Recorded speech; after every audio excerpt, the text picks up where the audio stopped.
So the NBA draft is coming up, Morgan. Less than a month away. Usually around this time, we're like, all right, Kings are in the top 5, the top 10. Who's going to come and save this Kings franchise and take the Kings to that next level? Well, how times have changed. It's amazing. I love that it's not, hey, Kings are back in desperate mode, and that's all we're talking about. It's fun that we get to talk about a good team that's just trying to improve now. Exactly. So we are NBA draft casuals. Casual. This time of year, we like to go out and reach out to people who pay a little more attention to college prospects and these potential draftees. So we are catching up with a guy we talk to every single year. He's from Kings Herald. He's their draft analyst, the one and only Bryant West. How you doing, man? I'm doing great, guys. Thanks for having me on. Yeah, this is a totally different year. When the 2023 draft arrives, Kings aren't going to be looking for a savior for like the first time in 16 years or something like that. It's a breath of fresh air. Okay, that's what I was, because for someone like you, a draft guru who really dives in deep, I'm sure because this season was extended and this team has a lot of good going on, that it maybe changed the way you went about things going into this offseason and looking at the guys in this draft?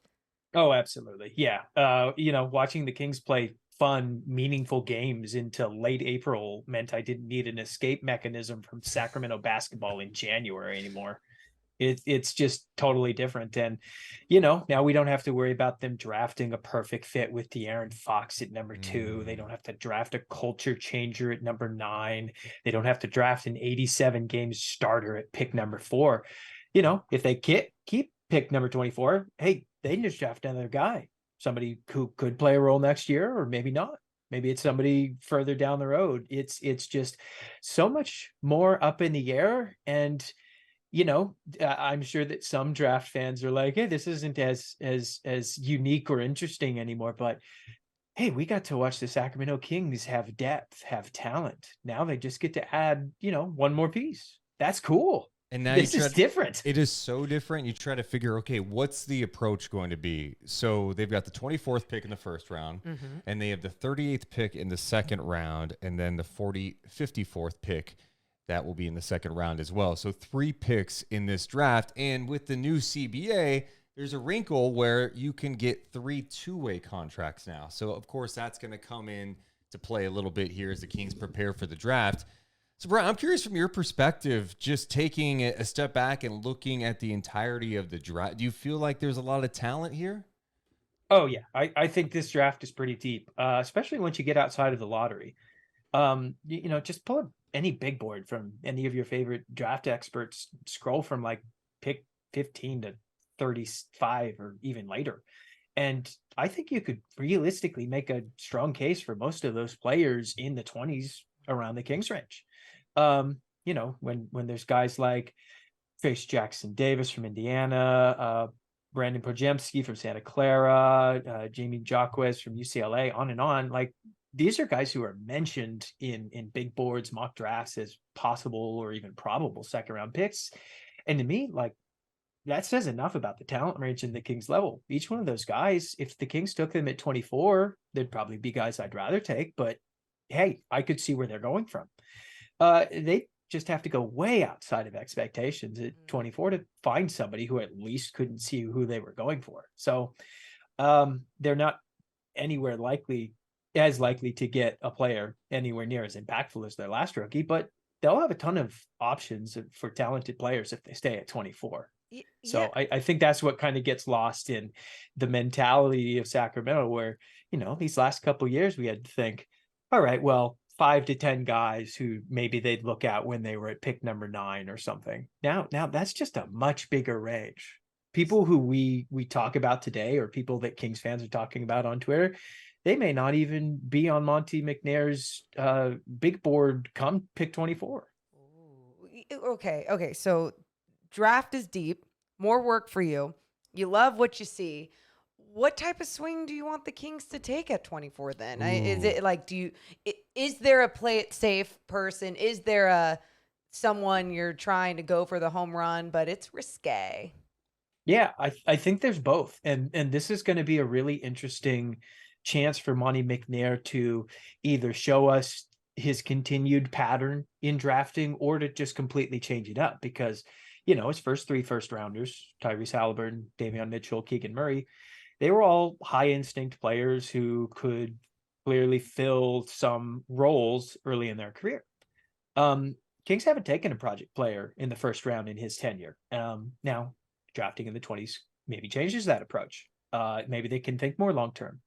No rookie needs to start all the games again this season. They could take somebody, Noah Clowney from Alabama or Max Lewis from Pepperdine, somebody who probably is going to spend a year or two in Stockton, just get fringe minutes, but somebody who could pay more dividends down the road.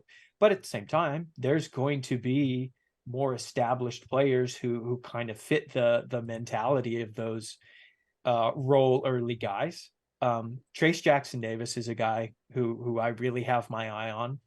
Big man from Indiana, had absolutely incredible stats this season: 20.9 points, 10.8 rebounds, 4 assists per game, 3 blocks a game, and he's going in the late 20s to mid 30s on big boards because of some flaws in his game. But at the same time, he's, the picture of somebody who really established himself in college and could probably fill a backup big role really early in his career. So Monty McNair is going to have plenty of options on his plate of either project players or somebody who's more ready to go now. And I think this will be a great test to see how things change for him as the Kings get better and better. What kind of swings does it take? And Jackson Davis is interesting too. His dad, Dale Davis, played in the league. Okay. And then just from the playmaking perspective, it seems like he's a solid passer too. And you start thinking about how the Kings offense is with the ball movement, having a skilled big guy like Sabonis who could pass, maybe that's a good fit. Yeah. Yeah. As we watched the Kings struggle to find a big man consistently off the bench last year, it's not hard to watch Trace Jackson Davis tape and not see, hey, they could run some of the same stuff with him off the bench as they have Sabonis. That scoring output, his playmaking improvements this year, and especially his rim protection, that's a really interesting option at the next level. He needs to adjust how he's going to look to score at the next level. I think like 37% of his offense came in the low post. That's not going to happen in the NBA, especially for a 6'9" guy. But he's going to have to rely a lot more on pick and roll, rim running. But as you said, he's very, very crafty playmaker as a big man. That's going to be really easy to slot him in the high post and say, okay, keep the offense moving, and you got to figure out ways to score when teams dare you to. So I think the one reason that he's considered late 20s, mid 30s is because he's not a shooter. And that's not a great thing for the Sacramento Kings. I don't care how many threes he's made at the combine. Doesn't do anything for you because that was one of the talking points. It's like he's knocking down some threes at the combine. No, because this was something we'd seen over the last couple of off seasons too. Like he'd show mixtapes of him working out in summer, adding a 3 to his game, and then it doesn't happen. We do this every year though. We do it even with NBA players. Sabonis was working with lethal shooter, knocking down threes. We're like, hey, look out! I'm old enough to remember when Willie Cauley-Stein promised us that his shot was gold. Willie Cauley-Stein had some of the best mixtapes out there, Morgan. Are you You watch an off-season mixtape of Willie and you're like, oh, this guy, he is a unicorn. He's right. The manipulation, the gaslighting, it needs to stop. But hey, I mean, we all are just consuming it, and we are, falling in love. And speaking of falling in love, do you have like anyone that is your draft crush for the Sacramento Kings? Who are you looking at right now that just like you would love to be a part of this organization? Well, I have 2 guys. One of them I think they'd have to trade up for, and one guy's much more in their range. And I honestly think you guys may have seen more tape of these guys because it's Leonard Miller and CD Siskiyou, both from the G League Ignite program. As I started to watch more and more Ignite tape, I just absolutely love both of these guys for somewhat of the same reason. I'll start with Leonard Miller, 19 years old, 6'10" in shoes, if the Kings were going to go get him, they'd probably need to trade up to get him, but he's a big man who could just do a lot of things well, and a lot of those things are skills the Sacramento Kings need.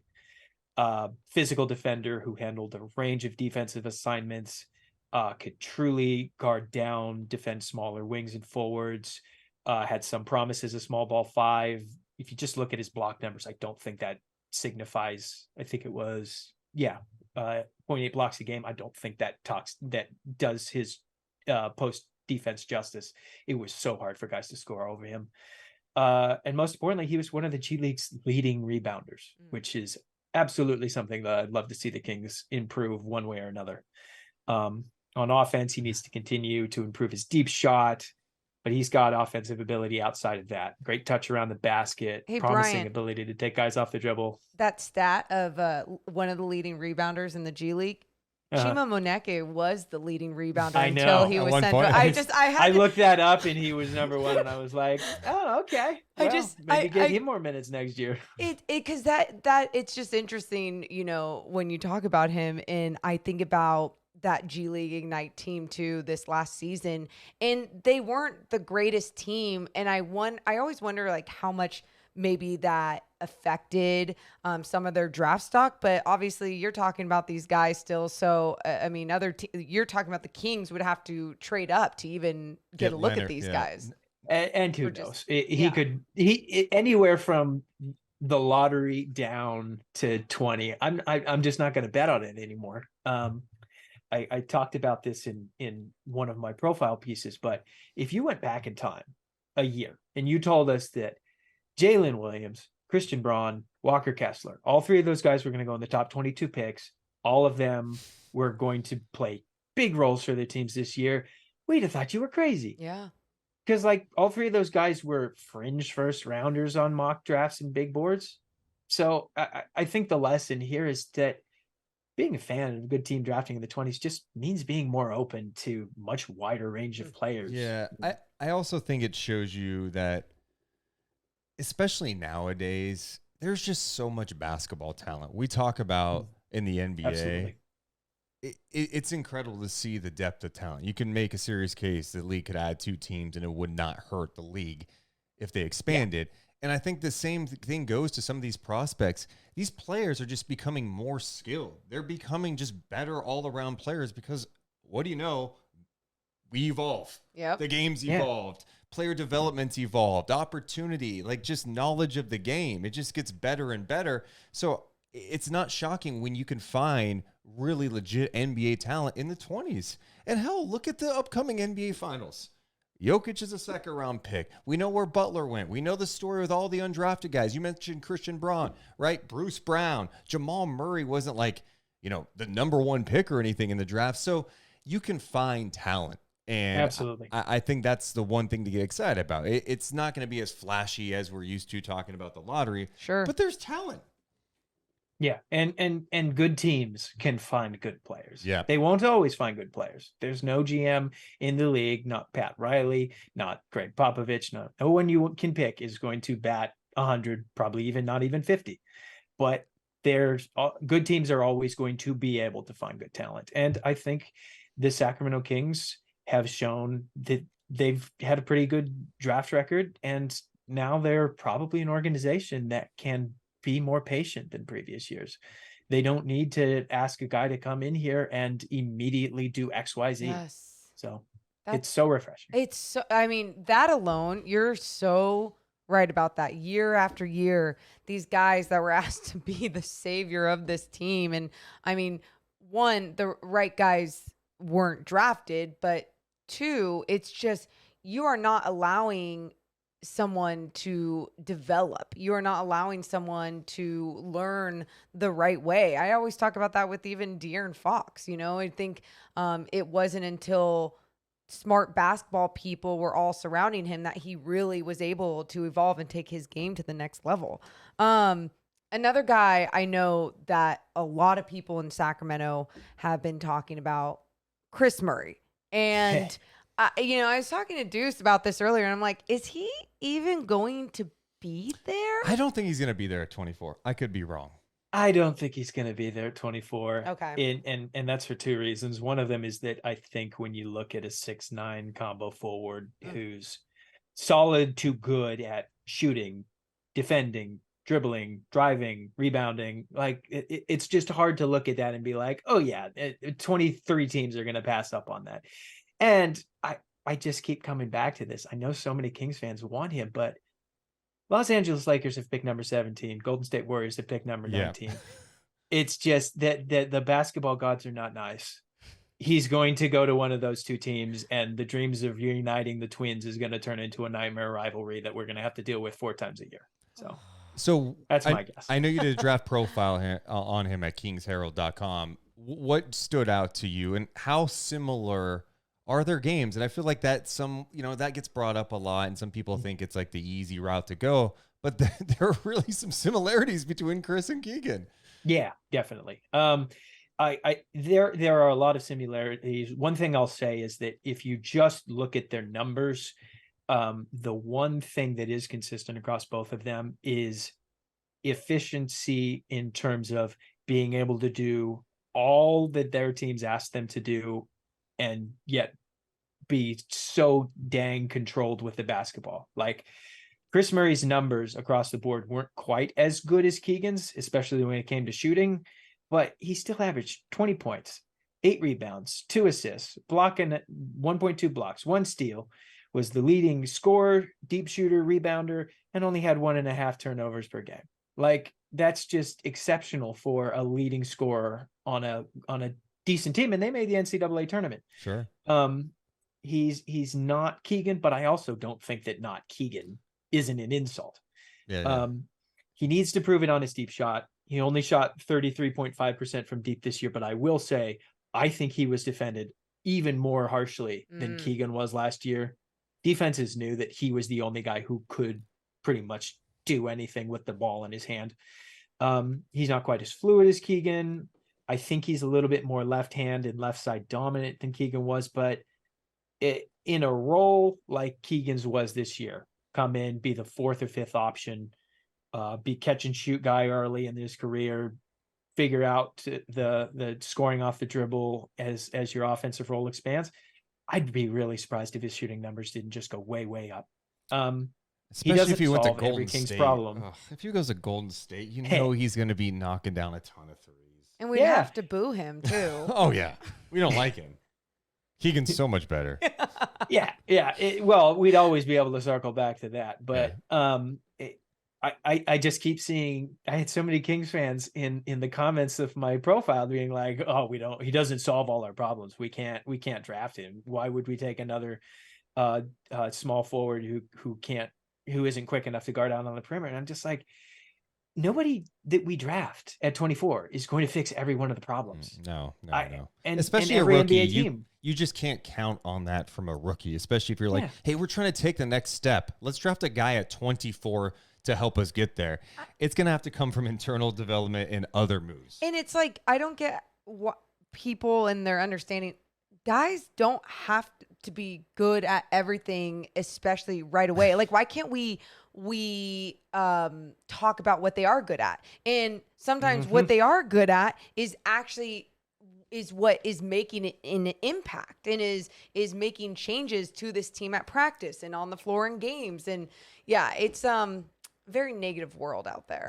Yeah, I agree. And if any team looks at their big board and says, well, we think Kris Murray or, pick another established guy.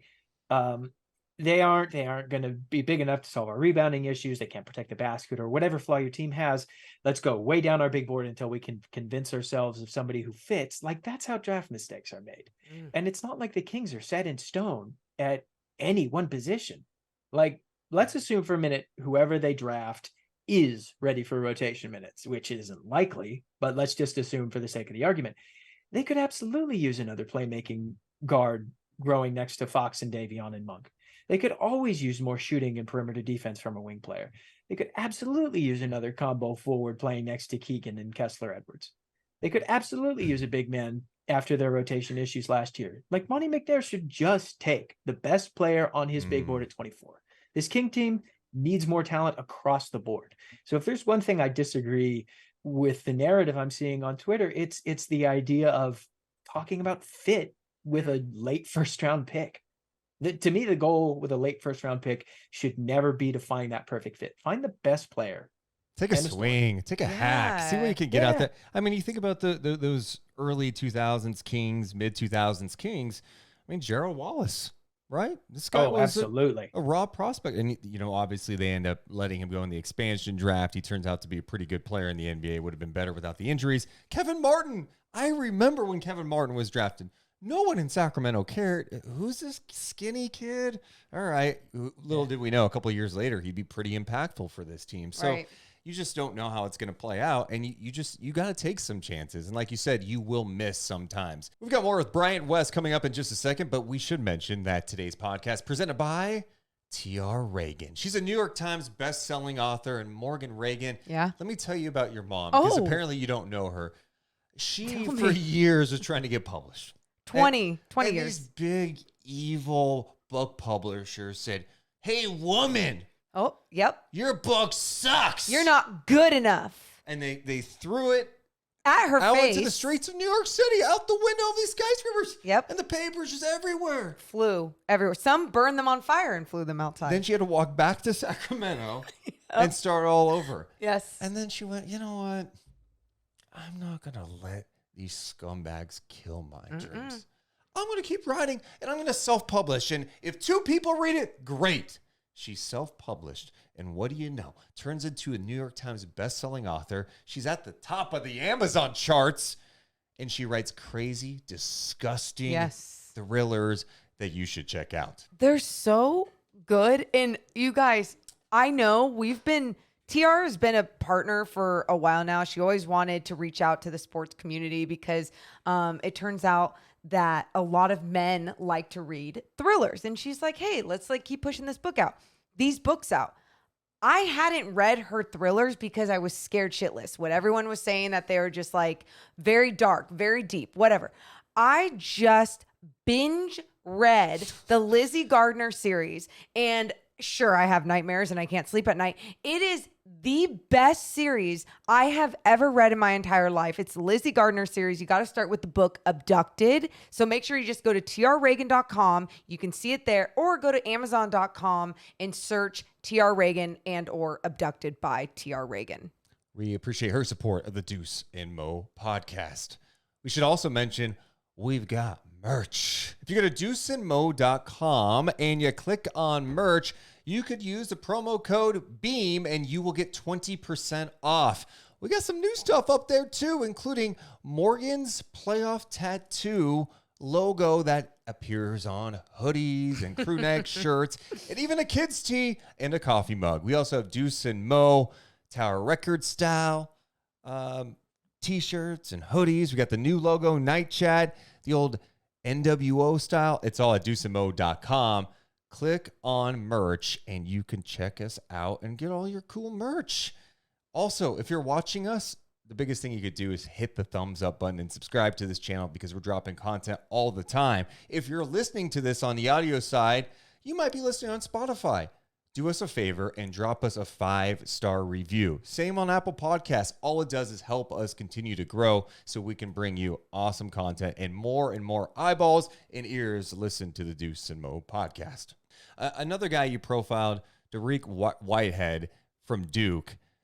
I'm curious to get your perspective on him because this was a player who was a highly touted guy going to Duke. Yeah. Like McDonald's All-American, had a lot of hype, had a foot injury that really kind of slowed him last year. What do you see in him and what kind of upside do you see if it turns out the foot's not an issue? Yeah. Well, he's definitely one of those guys where you're going to have to trust the medical staff because they're going to have a much greater insight into this than I will ever do. But he's an absolute bomber from deep. He had 43% of his threes this season, truly elite catch and shoot player. Doesn't need to be set to make his threes. He has real flexibility on those long shots. Hit 39% of his shots off the dribble. His ability to quick hit from deep and in the mid-range going back to high school, it gives evidence that he can be an on and off ball scoring threat in the future. Like you said, there's a reason that he's being talked about in the 20s instead of the lottery. A year ago, he seemed like a lottery favorite.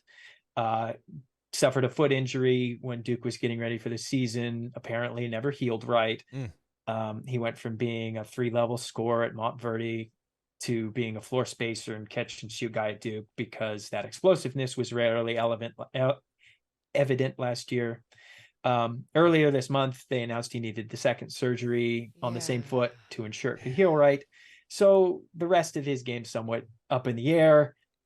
He didn't show amazing touch at the basket without that explosiveness. He didn't show consistent playmaking ability. On defense, he was really come and go, even if the effort was always there. There's some real upside there, especially when you know he's going to come in and be an excellent shooter from the get-go. A year ago, he was a lottery prospect, and he still has that clear role, but there's little sureties to his game outside of that excellent shooting touch. So it would definitely be a risk that I don't think we've seen Monty McNair take in the drafts to this point. That's interesting. Yeah, that would be a big time risk, a guy with foot issues, or a foot issue. Well, and those, I mean, it's just the history of that's not ideal. Yeah. I guess that's the, and especially when you talk about his athleticism, watching highlights of his shot and him being that elite catch and shoot guy, just being so long and his release being so high. I understand why though someone will want to take that risk. Yeah. When you can see a player still doing something at an elite level, it's really easier to look past the many questions that he has and just try to be like, well, at least he can do X. Maybe if that foot heals right, he can go back to the other skills that he showed off in high school that weren't as evident at Duke. And I know you're still doing homework at this point. I mean, everyone's kind of playing catch up, especially because the Kings didn't have a top 4 pick this year. I'm going to throw out a few names at you. Okay. One guy is someone I watch. I was watching some draft combine, the scrimmages, and this guy jumped out to me. Tristan Vucevic. Oh. 7-footer. I know what he looks like, but don't know how to say his 20 last years name. old, 7 foot, legit 3-point range. So you can put the ball on the floor a little bit, turnaround jumpers. He's long. He's long and he can shoot. I think he's more of a second round guy, somewhere that would be there, potentially around 37. But a guy who's rising up the boards a little bit. I watch him. I'm like, that's maybe a guy you take a swing at. Have you seen any of him? No, I haven't seen any tape. As I ask you about deep second round guys at this point in time. Yeah. Okay. Well, he definitely lit the combine up because everybody was suddenly talking about him. At the same time, what role would you expect him to do that we wouldn't be hoping that Sasha would be doing next year would be my only thing. But by the time Tristan's ready, Sasha's probably retired. Yeah. I know Sasha's he old. is only 20, so it's not like we're talking about another 28-year-old. Yeah. I'm talking about that's a project. That's a guy that's playing a lot in Stockton. You're developing over time. All right, another guy that's again a second round guy, and I'll admit this guy is raw. Okay, who? James Najee. Oh, okay. And let me just tell you, this guy is 18 years old. He has, I just want to double check here. He's 6'11", 7'7" wingspan, shot blocking presence, moves well, great rim protection. He doesn't look 18 years old. Yeah. Really good rebounder. Now his offensive game is really raw. Because his footwork is very raw. Okay, again, he's a pup. Yeah. He's a pup. You develop him. This is what good teams do. You develop. Yeah. Have you seen any when James you look at a guy Nudge? especially when you look at a guy who's like 6'11", and I think he had like a 7'5" wingspan at the combine, which is just incredible. It's really easy to see why teams in the late 20s or early second round would absolutely bite on a project player like that. So he definitely, for a Sacramento team that probably wants to find more project big men. It looks like he is right now projected to be a late first round, early second round guy. But I mean, we still have weeks away till the draft. Deuce so, is just throwing a whole bunch of like long, really tall guys at you. I mean, finally, it's someone that can't shoot the ball. But I mean, my God, Deuce. Okay. We know your type. And then our Discord, we have people constantly talking about the draft right now. And 2 names have been coming up. Max Lewis. I know you brought him up from Pepperdine. He is someone that looks like could be in the Kings range, maybe, but maybe picked earlier. I'm curious maybe what you've seen out of his game. Yeah, I probably watched too much Pepperdine because my beloved St. Mary's is in the WCC. And unfortunately for Max, like the biggest knock on him is that he was the best player on the worst team in the WCC the last 2 years. I heard at the combine he was talking about that's the first thing teams ask about him because it's harder to look at stats and be like, oh, here's a guy who was really putting it up on a bad team. But at the same time, like this is a 20-year-old who especially early in the year, his numbers, his scoring acumen, his confidence, his jump shot, they all looked NBA ready. He's long too. He's a wing. He's like 7-foot wingspan. I'm watching him defend. I'm like, okay, I see it. Yeah. His ability as a spot up bomber is very promising. Like, I do, even on that team, even with defenses locked in on him, he still shot 43.1% off the catch. Like that's going to give him a clear offensive role at the next level as he figures the rest of it out. I feel like I definitely get caught up in wingspan. You do. It's okay, Bryant. It's literally the second thing he mentions all the time when he's describing a guy. I think he's it's talking also about their physical attributes. What the Kings need guys. They need some length in there. I think that's why it always jumps out to me. Well, I get it, Deuce. Yeah. Like we watched this Sacramento Kings team draft one small forward in like 15 years.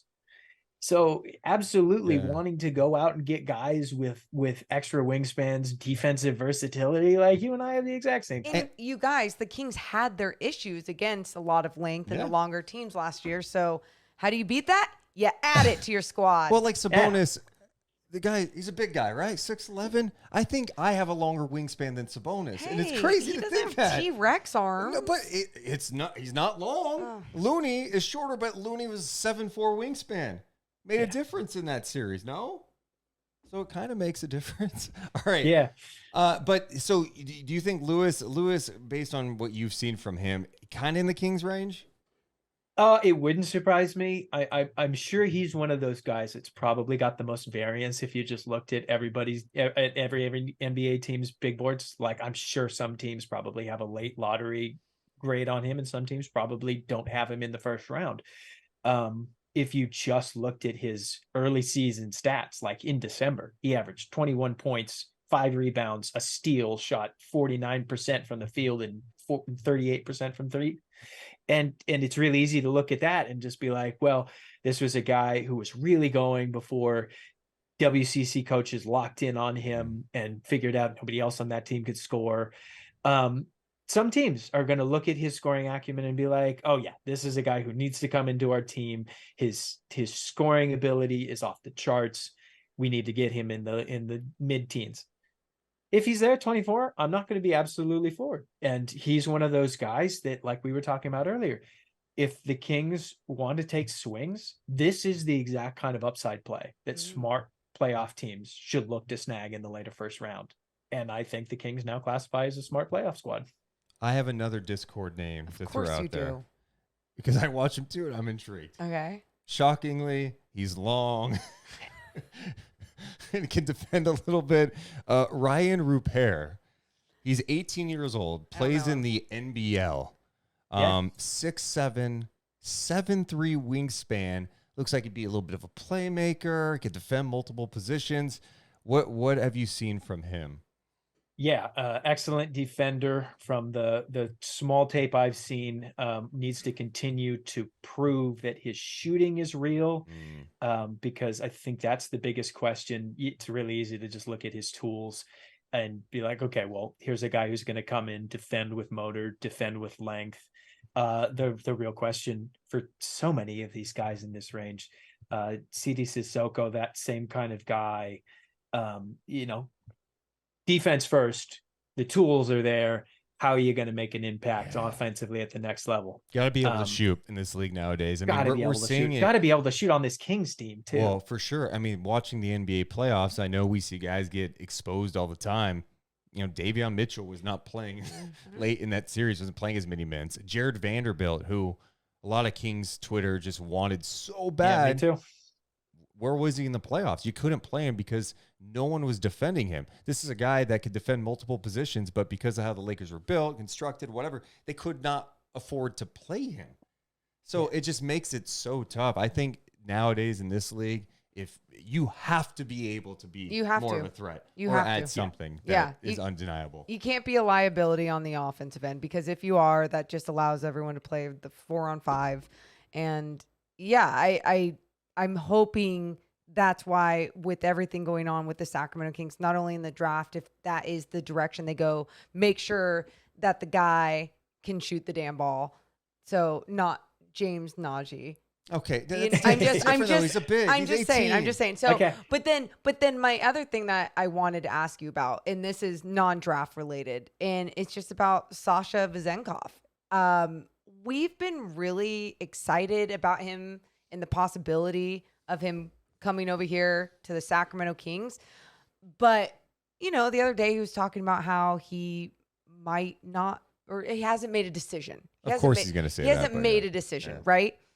Do you have confidence in him coming over here? And how much do you like Sasha? I sure like him a lot. I don't know that I think of him as a starter guaranteed, but you know, this team absolutely needs more tall shooters. We know that for a fact. And if all that he is the next iteration of another European older big guy who comes over and suddenly shoots 38% from three and adds some rebounding for us, hey, that's what the Kings need. As for him coming over, I have no idea. Yeah. I absolutely was expecting him to. Maybe losing in the finals might change that, but I'll say our mutual friend Brendan Nunes is going to have a piece out tomorrow on him at the Kings Herald, so make sure to tune in for that. I would love to see him come over. I don't think that should change how the Kings handle the draft. If the highest guy on their big board is another power forward, is another combo forward, or is another big, hey, just go for it. Yep. He could be one of the best rookies this year. He's gonna be a rookie technically. He's gonna be a 28-year-old rookie. Crazy to think about. As long as he shoots lights out, I think we're all on the same page. Well, how funny would it be if he came over and beat out Victor for Rookie of the Year? It'd be kind of funny. That would be. It's not. You think that the team's gonna make him pay for all the plain food like they did Keegan this year? Yeah. They treat him like a rookie. The Chick-fil-A, didn't he have to go get the Chick-fil-A runs and everything? Yeah. No. Keegan's bossing him around. I need Chick-fil-A every morning. He's like, I was just MVP of my league. I'm good, guys. Thanks. Yeah, maybe we should say that. He'll watch this and be like, I'm gonna have to come over and get rookie hazed. I'm going to be 29 years old. I don't need that next year. I'll stay where I'm the superstar here. Thanks.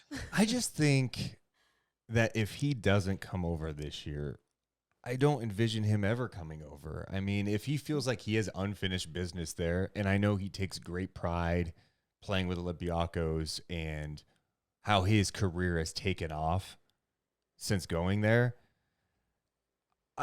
it's not an easy decision. I think so many people go, oh, it's the NBA, he should just come over. It's like, well, I mean, if he likes playing the role he has there, he's on a good team, he wants to win a championship. If you're happy and doing what you love at such a high level. So, but I do think there's zero doubt in my mind he would like playing with the Kings just based on the style of play. Like perfect fit. He's a perfect fit for them. And I don't know. It's tough. I don't even think it's a money thing. I mean, sure, would he like a raise? I don't think it's necessarily financial. I think it's probably coming down to a lot of different factors, but maybe most importantly, what his role could be. Yeah, and guys will always follow their hearts and stuff like this. Like, remember when Nikola Mirotic went back over because he was going to be the star in Europe, and here he was going to be a sixth man at best. Like, we shouldn't ever be upset with guys for following that kind of dream. Would he be great in Sacramento? Yeah. Yeah. Would we love to see him here? Yeah. I hope he comes. I'll be disappointed if he doesn't. But at the same time, like, they traded a 54th pick for him last year. Yeah. If he doesn't come over, they could probably flip him for another late second. He was found money if he comes over, and the Sacramento Kings will probably be able to move on if he doesn't. No, I'm with you on that. I like that. I hope he comes over. Yeah. That would But I suck. hope he Yeah, comes I really over. hope he Yeah, comes come over. on, come on. Yeah. Do you have any sneak previews of what lies ahead with your draft coverage? Do you have any more draft profiles cooking right now? What else do you have coming up? I'll tell you, you should go watch some Noah Clowney tape, because if you like big men with extra wingspan and who have at least some flashes of shooting, Noah Clowney is the ultimate project guy.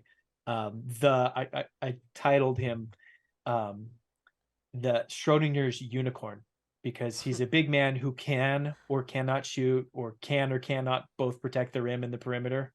The ultimate project guy this year. If the Kings took him, it'd You're be really not easy to selling be me. like, Yeah, it's not. yeah, no, that's the kind of swing we're going for Okay. here. Like, I like you it. can watch his tape and be like, oh, here's a guy who's got a pretty looking shot. Look at that. He just protected the rim. He just switched onto a smaller guard and did it well. And then the next clip, he's like, oh, he just got blown by. Got it. Okay. That's the kind of project swing that some Kings are hoping for here, because it's really easy to watch that tape and be like, here's the role player that they're missing, that they've been missing.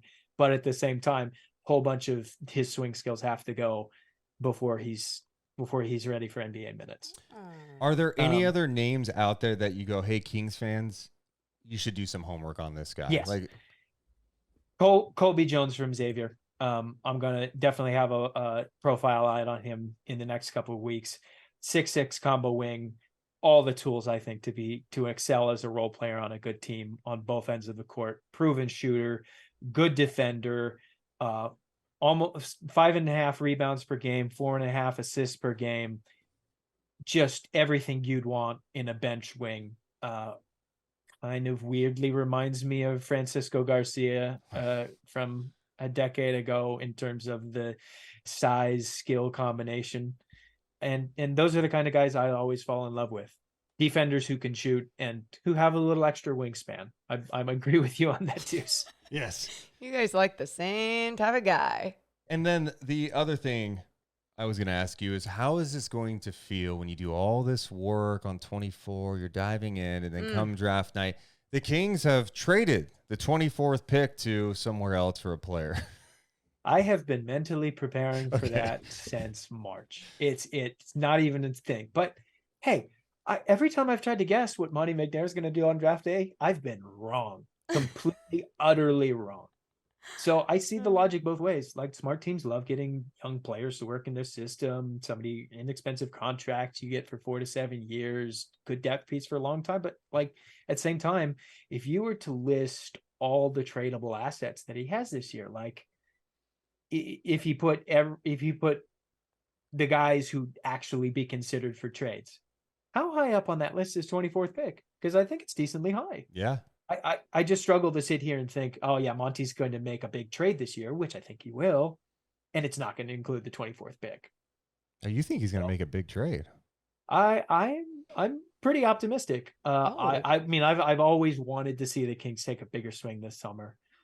Now that the foundation of the roster is who's set the and swing proving to at? be a winner. Who do you So want? greedy. The same guy that you and I were talking about a year ago. It's still OG Anunoby. Oh. That's my dream. That's who I want them to go get. I know he's expensive. I don't know that they have.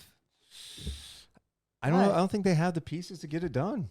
I mean, what are you thinking that they need? Like, what are they missing? I mean, Oh, no. They have the pieces. There's just pieces you don't want to get rid of. oh yeah, I don't want to give up Keegan Murray. Yeah, I don't want to give up exactly. Keegan There we Murray. go. I'm sorry. I would not give up Keegan Murray Okay, in good. a So- package for OG Anunoby. So Messiah is laughing at you. Then Yeah. he's going. Yeah. What are you talking about? You guys are idiots. I don't know why we still do this for Yeah. fun. By the way, the phone, it should be square. Whatever. Hang Shouldn't it up. We don't do Besides it. Why- hanging that shit Yeah. up. Yeah. That's what we need to do. Okay. Yeah. Yeah. Wow. Yeah. OG. So Yeah, I get it. I just don't. I can't think of a trade that they could put together, and maybe I'm just missing it. If it was, the only logic would be a whole bunch of first rounders, and we've seen that not work out recently. Yeah. So like, I get the hesitation here. So I see, but Jordy Fernandez will take on all of the guys at the Kings trade over there. And yeah, okay. Hey, you want your locker room vet? Harrison Barnes can go on a side and trade something like that. I don't know. But even if we're not talking a big swing, like 80% of the players who the Kings could get in a trade this year would probably get more regular season minutes than anyone who gets picked at 24, right? Yeah. So it's a tricky situation.